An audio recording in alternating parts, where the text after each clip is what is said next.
High, আপনাদের সাথে আছি টলটেক থেকে হুমায়ুন। আজকে হাতে আছে গুগল পিক্সেল 9 এই ফোনটির ভালো খারাপ সব দিক আজকের ভিডিওতে আমরা বিশ্লেষণ করে দেখব। সব ফোন সম্পর্কে জানতে টলটেকের সাথেই থাকুন। তো চলুন শুরু করে আজকের ভিডিও। প্রথমে কথা বলি ফোনটির ডিজাইন ও বিল্ড কোয়ালিটি নিয়ে। ফোনটিতে রয়েছে অ্যালুমিনিয়ামের ফ্রেম, যা রেগুলার ব্যবহারে খুব ভালো ফিল পাওয়া যায়। ফোনের পেছনে রয়েছে প্লাস্টিক ব্যাগ, যা প্রথমে দেখলে মনে হয় এটি গ্লাসের, কিন্তু না, এটি প্লাস্টিকের তৈরি। 6.3 ইঞ্চির ডিসপ্লে, এতে রয়েছে কর্নিং গরিলা গ্লাস 3 এর protection, aluminium frame, plastic bag, 5100 mAh battery সব। ফোনটির ওজন প্রায় 186 গ্রাম। ওজনের সাথে ফোনটি হাতে নিয়ে চালাতে খুব ভালো ফিল পাওয়া যায়। ক্যামেরা মডিউল বেশ সাধারণ, বিশাল বা অনেক কিছু ক্যামেরা বাম্প নেই, তবে camera flat on back design রয়েছে। ডিসপ্লের চারপাশে খুব বড় মাপের বেজেল রয়েছে। এই ফোনে এত বড় বেজেল, এটা মানা খুবই কষ্টকর। এর সাথে রয়েছে IP68 dust and waterproof registration, ফলে ফোনে ধুলো ও বালি বা পানি ঢোকার কোনো সম্ভাবনা নেই। নিশ্চিন্তে আপনি ফোনটি ব্যবহার করতে পারবেন। পিক্সেল 9 এর ডিসপ্লে এক কথায় অসাধারণ। এতে রয়েছে 6.3 ইঞ্চির POLED ডিসপ্লে, স্মুথ অভিজ্ঞতার জন্য রয়েছে 60 থেকে 120 হার্জ রিফ্রেশে, এবং ডিসপ্লের প্রোটেকশনের জন্য রয়েছে কর্নিং গরিলা গ্লাস 3 এর প্রোটেকশন। ব্রাইটনেস প্রায় 1800 নিট এবং পিক ব্রাইটনেস প্রায় 2700 নিট। এ কারণে ফোনটি আউটডোরে ব্যবহারে কোনো সমস্যা হবে না। HDR সাপোর্ট আছে। HDR সাপোর্টের কারণে মুভি, গেমিং, অন্যান্য ক্ষেত্রে অনেক ভালো ফলাফল পাওয়া যায়।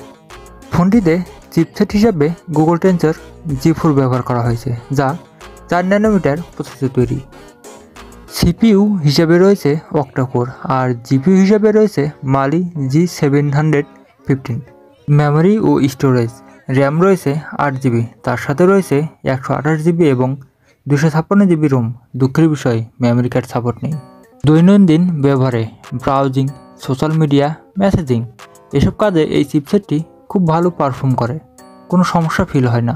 এর মাধ্যমে গ্রাফিক্স গেমগুলোর জন্য পারফরমেন্স বেশ ভালো এবং 120 হার্জের ডিসপ্লেতে খুব সুন্দর গেমিং অনুভূতি দেয়। পাবজি, কল অফ ডিউটি ভারী গেম একটানা 30 থেকে 40 মিনিট গেমিং করলে ফোনটি প্রায় 40 ডিগ্রি সেলসিয়াস গরম হয়ে যায়। AI ফিচার, যেহেতু মাত্র 8GB র্যাম, সুতরাং গুগলের AI মডেল জিমিনি খুব ভালোভাবে ব্যবহার করা যায়। ফোনটির পিছনের দিকে রয়েছে ডুয়াল ক্যামেরা সেটআপ।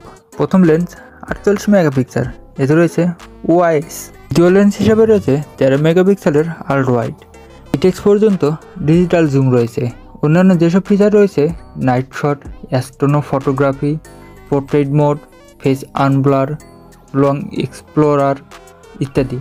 এই ফোনটি দিয়ে পিছনের ক্যামেরায় 4K রেকর্ড করতে পারবেন। সেলফি হিসাবে রয়েছে 13 মেগাপিক্সেলের ক্যামেরা। সেলফি ক্যামেরাতেও আমরা 4K ভিডিও রেকর্ড করতে পারবো।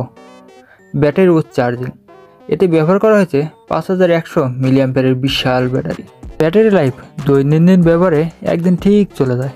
এতে প্রায় 7 থেকে 8 ঘন্টা ব্যাটারি ব্যাকআপ পাওয়া যায়।